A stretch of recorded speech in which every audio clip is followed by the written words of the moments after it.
Hello everyone, welcome to ईपेप academy. इस video में हम डिप्लोमा सिविल इंजीनियरिंग के स्टूडेंट्स के लिए एक इम्पॉर्टेंट सब्जेक्ट आरसीसी स्ट्रक्चर को स्टार्ट कर रहे हैं एज पर BT UP syllabus.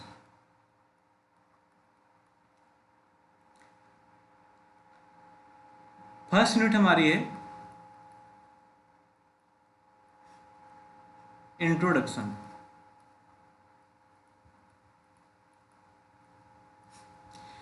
Unit first में हम जो फर्स्ट टॉपिक स्टार्ट करेंगे वो है सीमेंट कंक्रीट।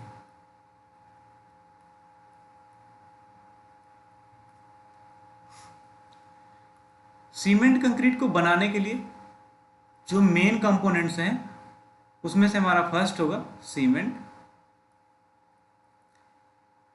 सेकेंड हमारा जो होगा उसके साथ में अग्रीगेट।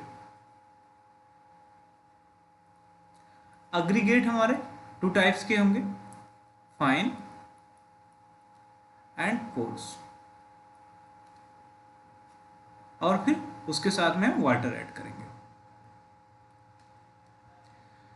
सीमेंट कंक्रीट की क्वालिटी को इम्प्रूव करने के लिए या मॉडिफाई करने के लिए हम मॉडिफायर का यूज करते हैं जिसे हम एडमिक्सचर कहते हैं। Means if required admixture is also used. Admixture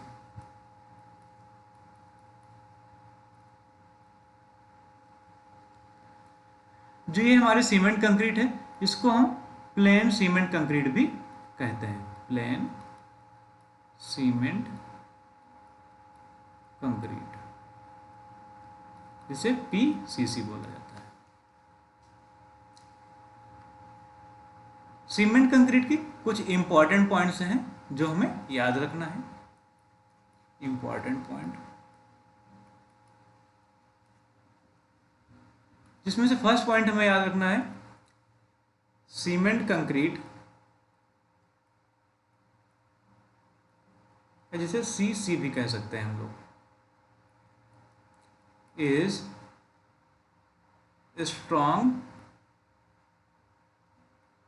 in compression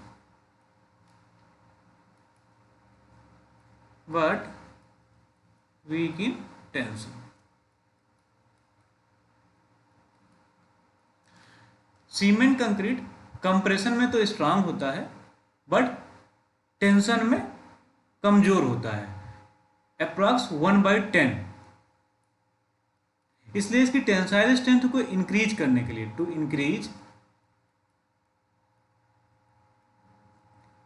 tensile strength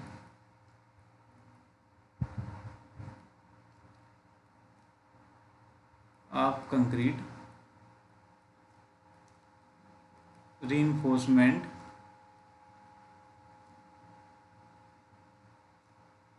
is provided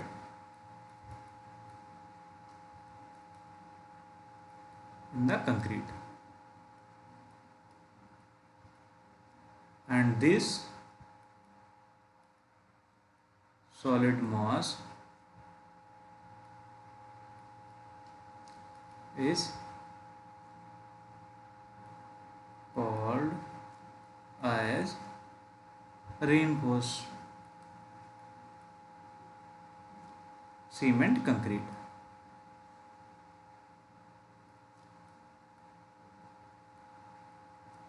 या आरसीसी कह सकते हैं।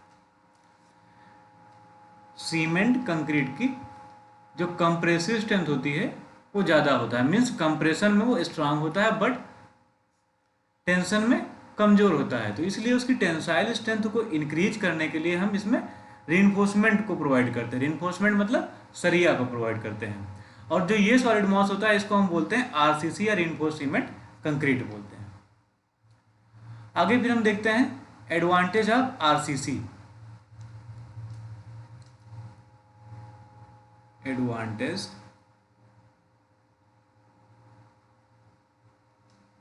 Of RCC. आरसीसी स्ट्रक्चर्स के एडवांटेज क्या क्या होते हैं। तो फर्स्ट पॉइंट की बात करें तो आरसीसी स्ट्रक्चर हमारा ज़्यादा स्ट्रेंथ वाला होता है, तो मीन्स कहेंगे मोर स्ट्रेंथ, इसकी स्ट्रेंथ ज़्यादा होती है, एक एडवांटेज ये हो गया।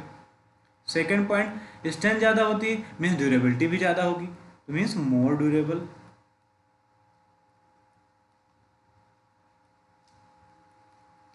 इसके साथ साथ फायर रेजिस्टेंट भी होता है,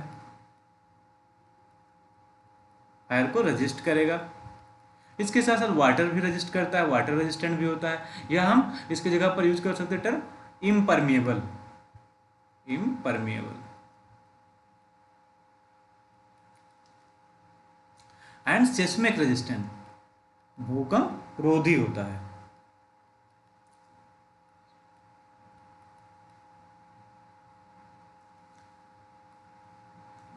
नेक्स्ट पॉइंट, हम डिसएडवांटेज की बात करें कि आरसीसी स्ट्रक्चर होते हैं जो, वो डिसएडवांटेज उसका क्या है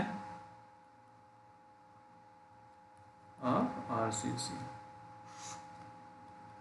डिसएडवांटेज में फर्स्ट पॉइंट की बात करें हम, तो ये हैवी वेटेड होता है, इसलिए हम क्या लिखेंगे, heavy in weight, heavy in wait.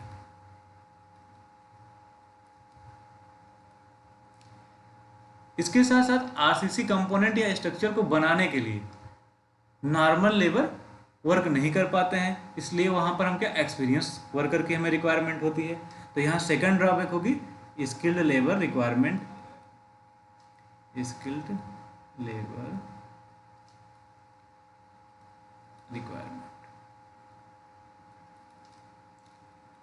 Third point, कोई आरसीसी स्ट्रक्चर जब बनाते हैं तो तुरंत स्ट्रेंथ नहीं गेन करता, उसको स्ट्रेंथ गेन करने में थोड़ा टाइम लगता है। तो क्या करेंगे, टेक लिखेंगे हम, take time to gain strength.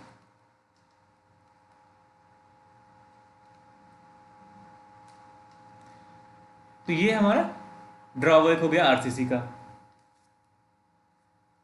Advantage, disadvantage. अब उसके बाद हम डिस्कस करेंगे grade of concrete.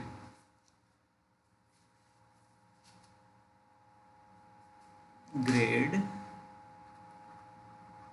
Of concrete.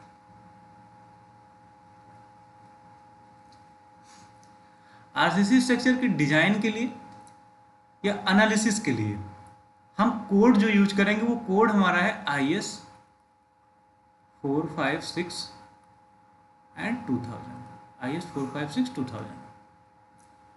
तो अकॉर्डिंग टू कोड, एज पर IS 456 2000, concrete are graded as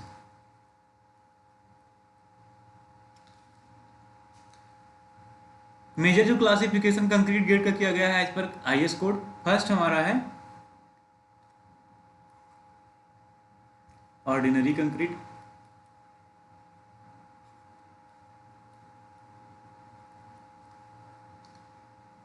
second है स्टैंडर्ड कंक्रीट,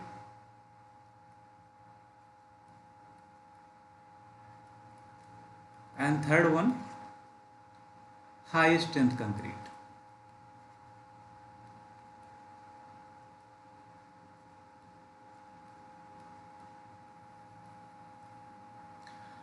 ऑर्डिनरी कंक्रीट की कैटेगरी में M10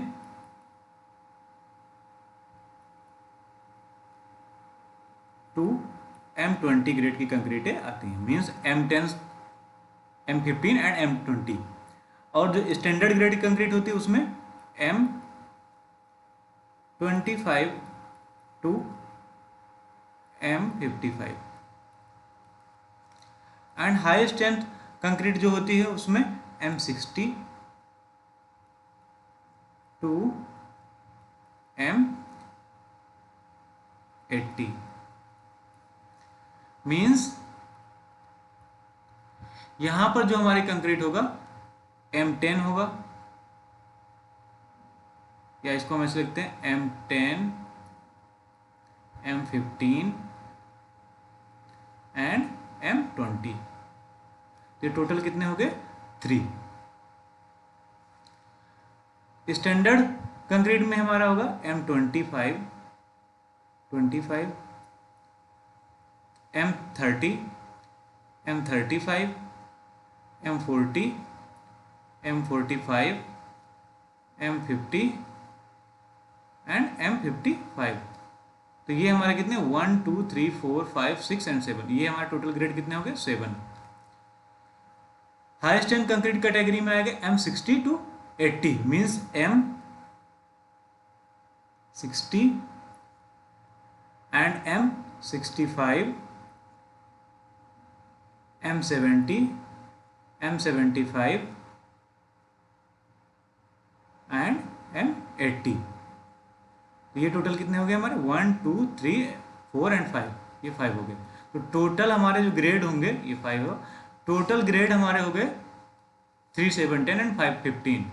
तो अकॉर्डिंग टू IS कोड जो हमारे टोटल कंक्रीट के ग्रेड हैं वो कितने हैं 15 ग्रेड हैं, जिनको मेजर रूप से 3 कैटेगरी में डिवाइड किया गया, ordinary, standard and high strength concrete as.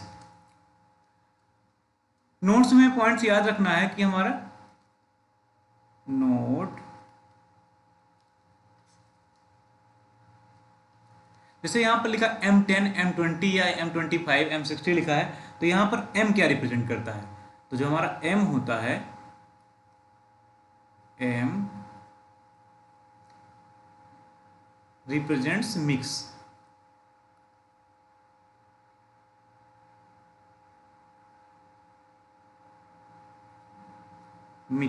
M for mix.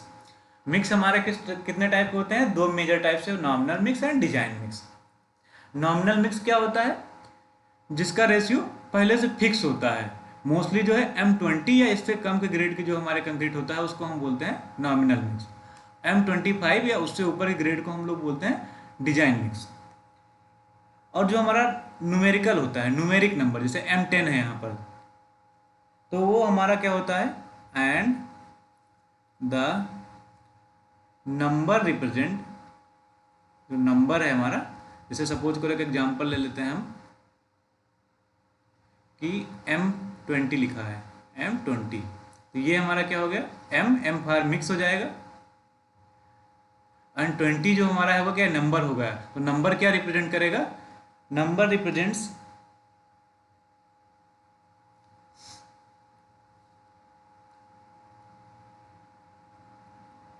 Specified compressive strength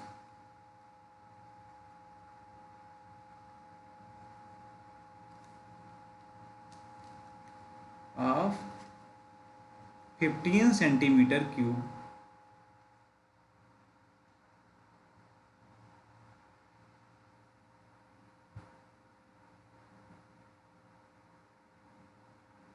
at 28 days।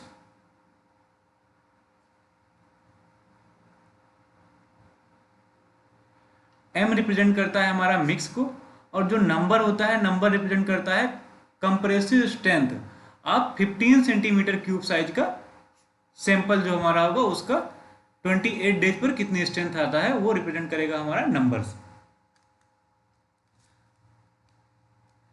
Next point हमें यहां पर याद रखना है इंपॉर्टेंट में, जो RCC वर्क होता है उसके लिए एज पर IS 456/2000 जो मिनिमम ग्रेड ऑफ कंक्रीट होगा, minimum grade of concrete is M20।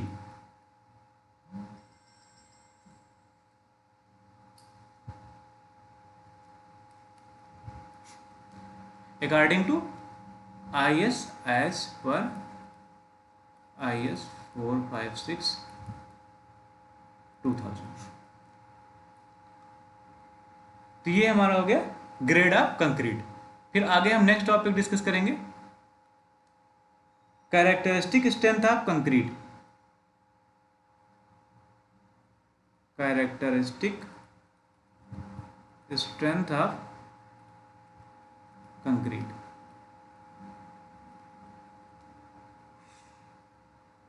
इसको हम लोग FCK से जनरली डिनोट करते हैं। कैरेक्टरिस्टिक स्ट्रेंथ ऑफ कंक्रीट को कैसे डिफाइन करेंगे? It is the value of strength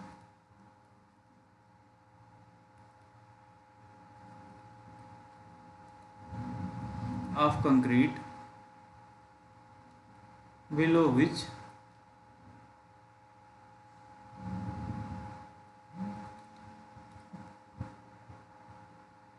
not more than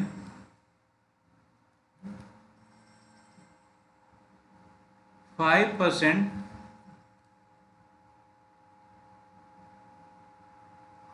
of test result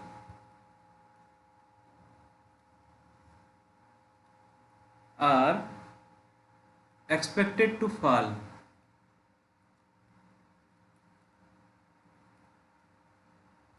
means characteristic strength क्या होता है कि अगर किसी सैंपल को हम टेस्ट कर रहे हैं तो उस सैंपल की जो स्ट्रेंथ है वो 95% पास हो जाएगी, केवल 5% ही टेस्ट वैल्यूज होंगी जो उस पर्टिकुलर स्ट्रेंथ से कम आएगा या कह सकते हैं फेल होगा।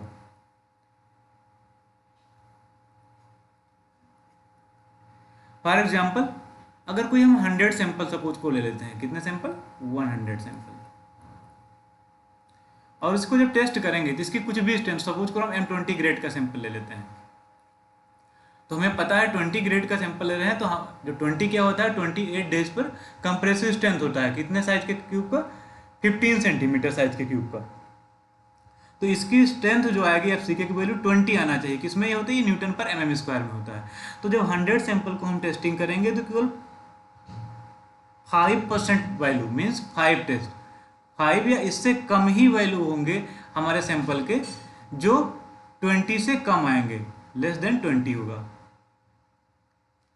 केवल 5% ही हमारे या 5% या उससे कम ही टेस्ट रिजल्ट होंगे जो 20 न्यूटन पर mm स्क्वायर से कम आएगा।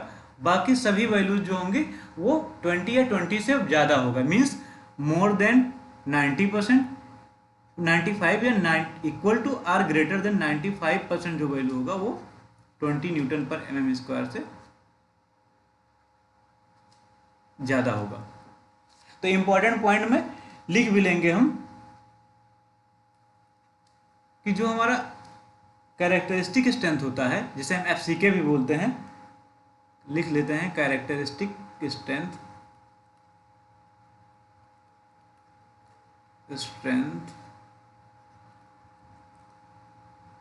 Of concrete is always taken at 28 days for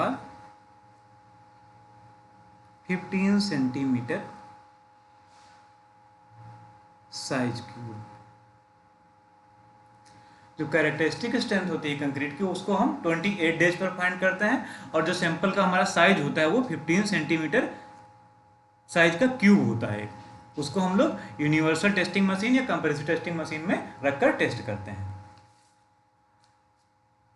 उसके बाद नेक्स्ट पॉइंट हम डिस्कस करेंगे flexural tensile strength of concrete. Flexural tensile strength of concrete.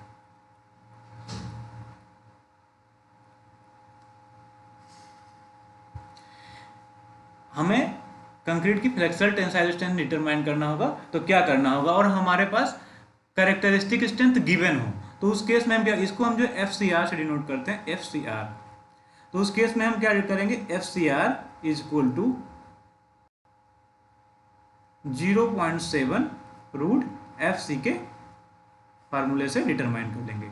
Means हमें फ्लेक्सरल टेंसाइल स्ट्रेंथ डिटरमाइन करना है कंक्रीट की, और कैरेक्टरिस्टिक स्ट्रेंथ गिवन है हमारे पास, हमें पता है, तो उसके लिए क्या करेंगे, हम ये फार्मूला यूज करेंगे 0.7 रूट FCK, जहां पर FCK क्या है हमारा characteristic compressive strength of concrete, किसमें, इन न्यूटन पर mm स्क्वायर में।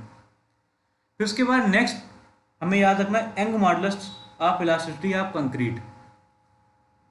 Young modulus of elasticity of concrete, जिसको हम लोग EC से डिनोट करते हैं। तो EC हमें डिटरमाइन करने के लिए हमें जो फार्मूले को यूज करना है, EC is equal to 5000 root FCK। FCK हमें पता है क्या, characteristic strength of concrete as पर IS 456-2000 के अकॉर्डिंग ये सारे फार्मूले हैं। इसका दूसरा नेम हम क्या कहते हैं, इसको हम लोग दूसरा name also called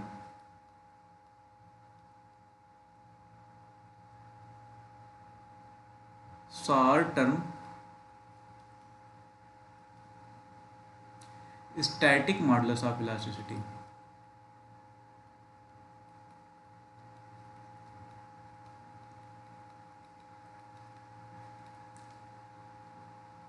next modulus of elasticity है कंक्रीट की, जिसे हम बोलते हैं long term modulus of elasticity. क्या कहते हैं, लॉन्ग टर्म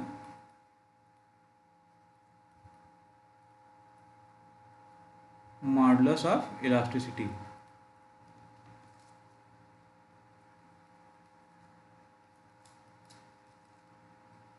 जिसको हम डिनोट करते हैं ECL से डिनोट कर देते हैं, इसको E and CL से डिनोट करते हैं। तो इसको हम डिटरमाइन करने के लिए क्या करेंगे, जो फार्मूले का यूज करेंगे according to IS 456-2000, ECL is equal to EC divide by 1 plus theta,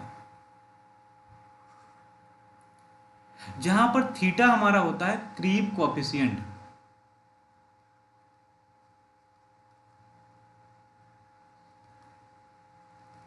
creep क्या होता है, क्रीप स्ट्रेन बेसिकली हमारा होता है कि जब किसी पर्टिकुलर मेंबर पर, कंक्रीट का मेंबर है हमारा या RCC मेंबर है, काफ़ी लॉन्ग टाइम तक इस पर लोड लगा रहता है, तो उस परमानेंट लॉन्ग टाइम लोड की वजह से इसमें कुछ डिफॉर्मेशन आ जाता है।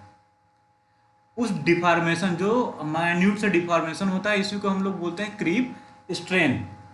तो जो हमारा क्रीप कोएफिशिएंट की वैल्यू होती है वो डिपेंड करता है एज ऑफ लोडिंग, क्योंकि होता किसके लिए है, किस वजह से, due to long time loading. तो ये डिपेंड, थीटा की वैल्यू कैसे डिटरमाइन करेंगे हम, यहां पर लिखेंगे वैल्यू ऑफ थीटा।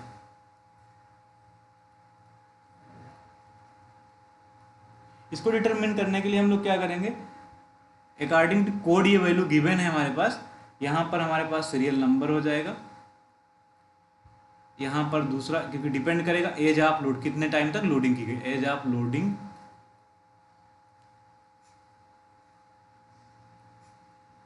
एंड यहां पर वैल्यू आ जाए क्रीप कोएफिशिएंट की वैल्यू, क्रीप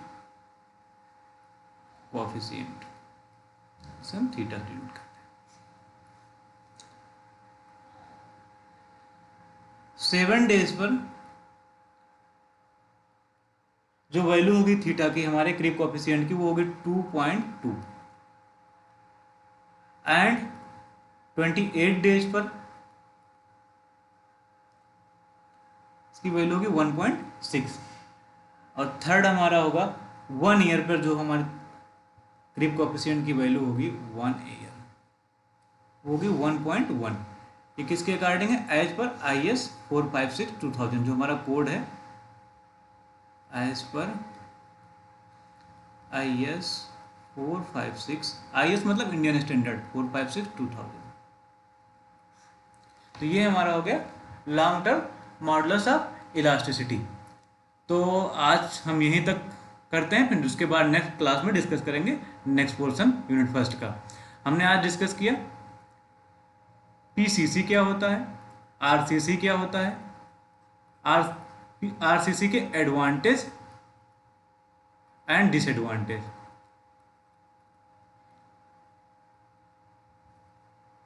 उसके साथ साथ में हमने डिस्कस किया ग्रेड क्या होता है,